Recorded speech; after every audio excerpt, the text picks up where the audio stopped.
एक छोटे से गांव में रामू नाम का एक गरीब आदमी अपनी पत्नी सीता और बेटे रमेश के साथ रहता था। रामू के पास एक छोटी सी जमीन थी जिससे वह थोड़ा बहुत अनाज उगाकर अपना गुजारा करता था। एक दिन रामू की पत्नी उससे कहती है, सुनो, इस बार अच्छे से फसल का ध्यान रखना, कहीं पिछली बार की तरह हुआ तो हम तो भूखे मर जाएंगे। हाँ, तुम सही कहती हो सीता। इस बार मैं अच्छे से फसल का ध्यान रखूंगा। पिछली बार खराब मौसम की वजह से हमारी सारी फसल बर्बाद हो गई, लेकिन इस बार ऐसा नहीं होगा। इतना कहकर रामू घर से बाहर निकलता है और सेठ मनोहर के घर की ओर चल पड़ता है। सेठ मनोहर, जो गांव का सबसे बड़ा व्यापारी था, वह दिल का बहुत कठोर और लालची था।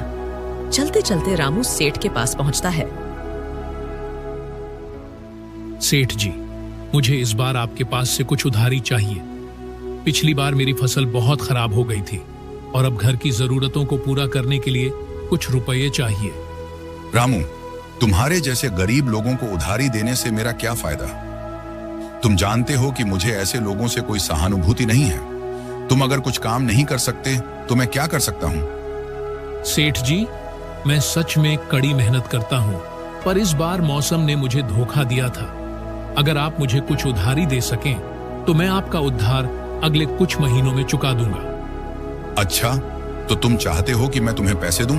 सुनो रामू, मैं तुम्हें एक प्रस्ताव देता हूं। तुम्हारे पास जो थोड़ी बहुत जमीन है उसे मुझे बेच दो, फिर तुम्हारी जो भी जरूरतें होंगी वो सब पूरी हो जाएंगी। सेठ जी, यह तो मेरे लिए बहुत बड़ा फैसला है।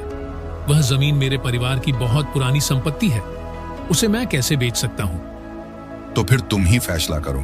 अगर तुम्हें मुझसे पैसे चाहिए तो तुम्हारी जमीन मेरी होगी, और वैसे भी तुम्हारे पास कोई और विकल्प नहीं है। रामू थोड़ी देर सोचता है, फिर धीरे से सिर झुका लेता है। माफ करना सेठ जी, मैं अपनी जमीन नहीं बेच सकता। इतना कहकर रामू निराश मन से घर की ओर चल देता है। घर पहुंचने पर सीता उससे पूछती है, आप कहाँ चले गए थे? मैं कब से आपका इंतजार कर रही थी। सीता, मैं सेठ मनोहर के पास कुछ पैसे उधार मांगने गया था, पर मुझे उसकी नजर ठीक नहीं लगी। ऐसा क्या हुआ रामू? इसके बाद रामू सीता को सारी बात बता देता है। नहीं रामू, हम अपनी जमीन नहीं बेचेंगे। सुनो रामू, तुम सुबह से भूखे हो, थोड़ा खाना खा लो। इसके बाद रामू खाना खाने लगता है। खाना खाने के बाद रामू फावड़ा लेकर खेत की ओर चल देता है। खेत पर पहुंचकर रामू काम करने लगता है। वह कुछ देर काम करता ही है कि तभी अचानक बारिश शुरू हो जाती है। अरे, ये बारिश फिर से आ गई। इस बारिश में तो मैं काम भी नहीं कर पाऊंगा। रामू तुरंत घर की ओर चल देता है। रामू रास्ते में जा ही रहा होता है, तभी अचानक एक बैल तेजी रामू की ओर आता है। रामू बचने की कोशिश करता है, लेकिन बैल रामू को एक जोरदार टक्कर मारकर चला जाता है। रामू वहीं बेहोश होकर गिर जाता है। बेटा रमेश, तेरे पिता खेत पर गए थे और अभी तक वापस नहीं आए। बेटा, बारिश भी काफी तेज हो रही है, कहीं कोई अनहोनी ना हो जाए। माँ, आप चिंता मत करो, मैं अभी जाकर देखता हूँ। इसके बाद रमेश खेत की ओर चल देता है। तभी रास्ते में रामू उसे बेहोश मिलता है। रमेश जल्दी से रामू के पास जाता है। उठो पिताजी, आपको क्या हुआ? रामू के ना उठने पर रमेश बडढोस के किशन के पास जाता है और उसे सारी बात बता देता है। किशन जल्दी से डराता है और रामू को उठाकर उसके घर ले जाता है। रामू की हालात देखकर सीता घबरा जाती है। हे भगवान, ये क्या हो गया? आखिर रामू की ये हालात कैसे हुई? माँ, आप चिंता मत करो, मैं अभी डॉक्टर को बुला कर लाता हूँ। रमेश जल्दी से डॉक्टर के साथ वापस लौटता है। डॉक्टर रामू की जांच करता है। रमेश बेटा, रामू की किसी चीज से जोरदार टक्कर हुई है, जिसके कारण उसके हृदय ने काम करना बंद कर दिया है। अब क्या होगा डॉक्टर साहब? सीता, जो होना था वो हो गया। रामू अब जीवित नहीं है। ये सुनकर सीता और रमेश वहीं बैठकर रोने लगते हैं। नहीं, हे भगवान, ये क्या हो गया? धीरे धीरे समय बीतता है। रामू के चले जाने के बाद सीता बहुत उदास रहने लगी। रमेश भी अपने पिता को याद करके दुखी हो जाता था। रात का समय, एक जर्जर झोपड़ी, अंदर एक बुझता हुआ दीपक टिमटिमा रहा था। सीता उदास बैठी थी और पास में रमेश बैठा था। माँ, ऐसे कब तक जिएंगे?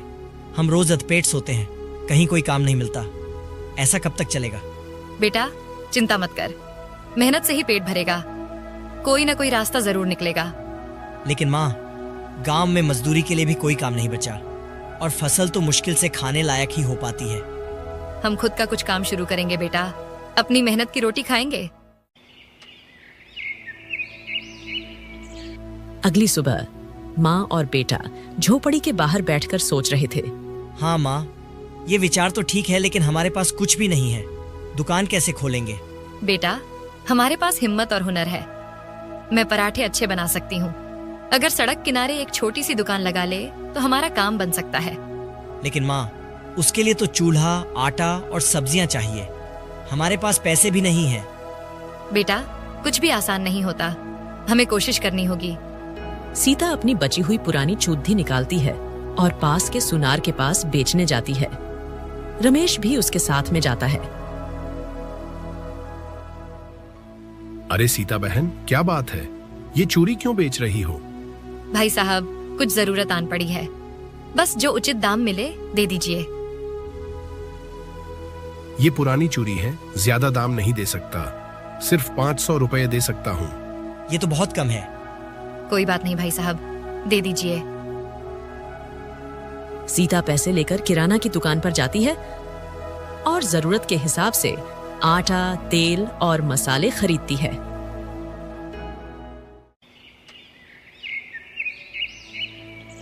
अगली सुबह सड़क किनारे एक पेड़ के नीचे सीता पराठे की दुकान खोलती है। रमेश ग्राहकों को बुलाता है। आइए, गरम गरम पराठे, सिर्फ 5 रुपये में, स्वादिष्ट और ताजा। तभी एक मजदूर ग्राहक आता है और पराठा खाकर खुश होता है। वाह बहन, सच में बहुत स्वादिष्ट है, एक और देना। जरूर भाई, ये अभी देती हूँ। धीरे धीरे ग्राहकों की संख्या बढ़ने लगती है। रमेश और सीता की मेहनत रंग लाने लगती है।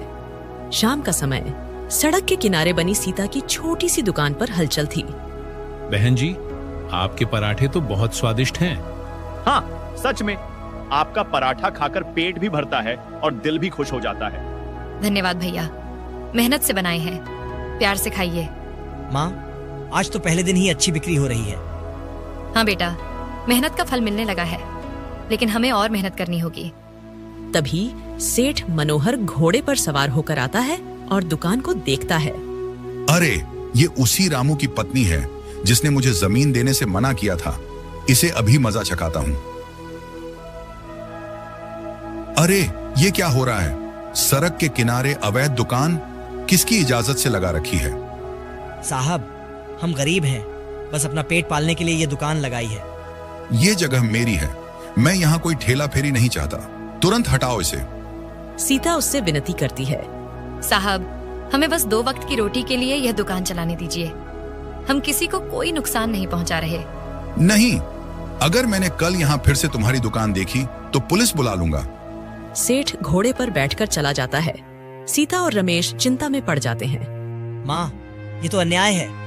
हम मेहनत से काम कर रहे हैं, फिर भी हमें हटाने की धमकी दी जा रही है। बेटा, संसार में गरीबों की परीक्षा हर मोड़ पर होती है, लेकिन हम हार नहीं मानेंगे। रात का समय, झोपड़ी में माँ बेटा बैठकर सोच रहे हैं। माँ, अब क्या करेंगे? अगर दुकान बंद करनी पड़ी तो? बेटा, हम मेहनत करने वाले लोग हैं, जहाँ चाह वहाँ राह। अगर यहाँ दुकान नहीं चला सकते तो दूसरी जगह देखेंगे। अगले दिन सीता और रमेश पास के मंदिर के बाहर जाकर दुकान लगा लेते हैं। तभी एक ग्राहक उनके पास आता है। अरे, गरम गरम पराठे, बहुत अच्छी खुशबू आ रही है। माँ, मुझे भी 2 पराठे दे दो। लीजिए बेटा, ईश्वर की कृपा आप पर बनी रहे। धीरे धीरे ग्राहक बढ़ने लगते हैं और इस बार सीता की दुकान पहले से भी ज्यादा अच्छी चलने लगती है। मंदिर के बाहर सुबह का समय, लोग पूजा पाठ के बाद गरम गरम पराठे खाने आ रहे थे। सीता और रमेश दोनों व्यस्त थे। अचानक कुछ गुंडे वहां आ जाते हैं। गुंडे दुकान के पास जाते हैं। अरे, ये दुकान किसकी है? हमारी है। कोई समस्या है क्या? ये मंदिर के बाहर दुकान लगाने के लिए हमें हफ्ता देना पड़ेगा। बिना हमारे इजाजत के कुछ नहीं चलेगा। साहब, हम मेहनत से खाना बेचकर अपना गुजारा कर रहे हैं। तुम्हारा हफ्ता कैसे दे पाएंगे? अच्छा, तो फिर तुम्हारी दुकान कल से यहाँ नहीं दिखनी चाहिए। गुंडे वहां से चले जाते हैं। रमेश घबरा जाता है, लेकिन सीता शांत रहती है। माँ, ये बहुत खतरनाक लोग हैं, हमें इनसे बचकर रहना होगा। बेटा, डर कर मेहनत करना छोड़ देना भी तो हार ही होगी। हमें कोई रास्ता निकालना होगा। रात का समय, सीता और रमेश गांव के एक सम्मानित व्यक्ति पंडित जी से मिलने जाते हैं। पंडित जी, हमें आपकी मदद चाहिए। कुछ गुंडे हमारी दुकान बंद करवाना चाहते हैं। बेटा, तुम सच्चाई और मेहनत की राह पर हो, घबराओ मत। मैं गांव वालों से बात करूंगा। अगली सुबह जब गुंडे फिर से आते हैं तो मंदिर के पुजारी और गांव के लोग वहां इकट्ठा होते हैं। सुनो, ये मंदिर गरीबों की सेवा के लिए भी है। मेहनत करने वालों को कोई नहीं रोक सकता। हाँ, हम इनके साथ हैं। अगर किसी ने कुछ गलत किया तो हम सब उसे नहीं छोड़ देंगे। गांव वालों को एक साथ देखकर गुंडे डर कर भाग जाते हैं। रमेश खुशी से अपनी माँ को देखता है। माँ, हमने जीत हासिल कर ली। बेटा, ये जीत नहीं, मेहनत की सच्ची शुरुआत है। अब हमें और ईमानदारी से काम करना होगा। कुछ समय बाद सीता और रमेश की पराठे की दुकान अब लोकप्रिय हो गई। अब उनके पास एक छोटी गाड़ी भी थी जिस पर वह अपना सामान रखते थे। अरे वाह, अब तो दुकान और अच्छी हो गई है। हाँ, और स्वाद भी पहले से बेहतर लग रहा है। धन्यवाद। मेहनत और सच्चाई से बनाए गए पराठे में हमेशा स्वाद रहता है। माँ, आज हमने इतने पैसे कमाए कि हम अच्छे कपड़े और कुछ और सामान खरीद सकते हैं। हाँ बेटा, लेकिन हमें अभी और पैसे बचाने होंगे। हमें अपनी खुद की छोटी दुकान बनानी है ताकि कोई हमें बार बार हटाने की धमकी न दे सके। लेकिन दूर खरा सेठ यह सब देख रहा था। वह किसी भी हालात में इस दुकान को बंद कराना चाहता था। शाम का समय, सेठ अपने गुंडों के साथ बैठा था। मैंने इनकी दुकान बंद करने की कोशिश की, लेकिन ये और ज्यादा सफल हो गए। अब इन्हें सबक सिखाने का वक्त आ गया है। हुक्म दीजिए मालिक, हम इनकी दुकान तोड़ देंगे। नहीं, इतना आसान नहीं होगा। मैं इन पर ऐसा वार करूंगा कि ये दोबारा उठ ही ना सकें। अगली रात जब सीता और रमेश सो रहे होते हैं तो कुछ गुंडे उनकी दुकान में आग लगा देते हैं। दुकान जलकर राख हो जाती है। सुबह का समय, सीता और रमेश जब मंदिर के पास जाते हैं तो उनकी दुकान जल चुकी थी। वहां राख के अलावा कुछ भी नहीं बचा था। माँ, हमारी सारी मेहनत जल गई। अब क्या करेंगे? बेटा, आग से सिर्फ लकड़ी जलती है, मेहनत नहीं। हम फिर से शुरू करेंगे। गांव वाले भी वहां आ जाते हैं और दुखी हो जाते हैं। ये तो बहुत अन्याय हुआ। जिसने भी यह किया वह बहुत बड़ा पापी है। घबराओ मत सीता, ईश्वर सब देख रहा है। हम सब तुम्हारी मदद करेंगे। गांव वाले पैसे इकट्ठे करते हैं और मिलकर नई दुकान बनाने में मदद करते हैं। रमेश मेहनत से अपनी माँ के साथ मिलकर दुकान खड़ी करता है। कुछ ही दिनों में एक नई और बेहतर दुकान बन जाती है। रात का समय, सेठ अपने हवेली में बैठा था। उसके गुंडे उसके सामने खड़े थे। ये गरीब औरत बार बार कैसे उठ जाती है? मैंने इसकी दुकान जलाई, फिर भी इसने नई बना ली। मालिक, यह औरत बहुत जिद्दी है। गांव वाले भी इसका साथ दे रहे हैं। अब इसे ऐसा झटका दूंगा कि यह कभी उठ ही ना सके। इस बार इसकी दुकान पर गलत आरोप लगवाकर पुलिस से इसे गिरफ्तार करवा दूंगा। वह एक पुलिस अफसर को रिश्वत देने की योजना बनाता है। अगली सुबह सीता की दुकान पर ग्राहकों की भीड़ लगी होती है। तभी कुछ पुलिस वाले आते हैं। यह दुकान गैर कानूनी है। यहाँ मिलावटी खाना बेचा जा रहा है। नहीं साहब, हम तो मेहनत से काम करते हैं। ये झूठा आरोप है। हमने कभी कोई खराब खाना नहीं खाया। हमारे पास गुप्त सूचना है। सीता को गिरफ्तार किया जाता है। रमेश रोते हुए अपनी माँ को देखता है, लेकिन पुलिस सीता को ले जाती है। गांव वाले एकजुट होते हैं और पंडित जी के साथ मिलकर थाने जाते हैं। इंस्पेक्टर साहब, यह औरत गरीब है लेकिन बहुत मेहनती है। इस पर गलत आरोप लगाया गया है। हाँ साहब, हमें तो इसके हाथ के खाने से कभी कोई शिकायत नहीं हुई। हाँ, मेरी माँ निर्दोष है। लेकिन पुलिस सेठ के प्रभाव में थी और जमानत देने से मना कर देती है। रमेश दुखी होकर गांव के सरपंच के पास जाता है। सरपंच शहर के बड़े अधिकारी से मिलकर पूरे मामले की जांच करवाने का आदेश दिलवाता है। कुछ ही दिनों में पुलिस को झूठे सबूत गढ़ने की बात पता चल जाती है। सेठ का भेद खुल जाता है।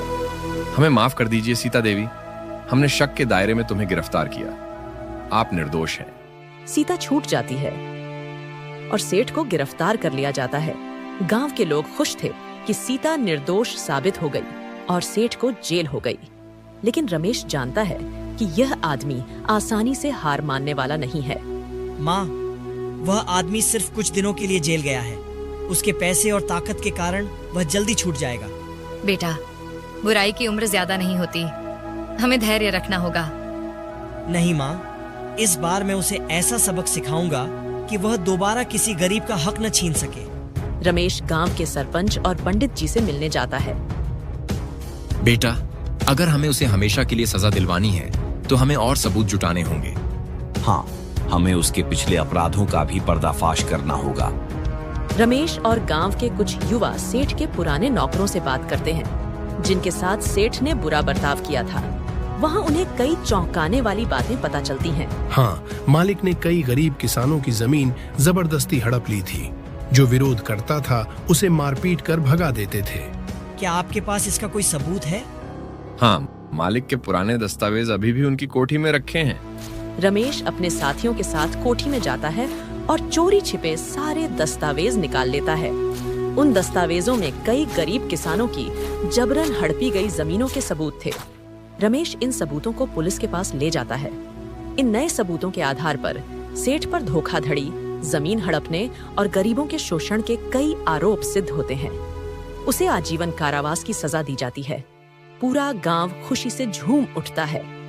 रमेश अपनी माँ की तरफ देखता है। उसकी आंखों में गर्व और संतोष झलक रहा है। रमेश और सीता फिर से अपनी दुकान पर लौटते हैं। अब उनकी दुकान पूरे गांव में प्रसिद्ध हो गई थी। वे अब जरूरतमंद लोगों को मुफ्त खाना भी खिलाते थे।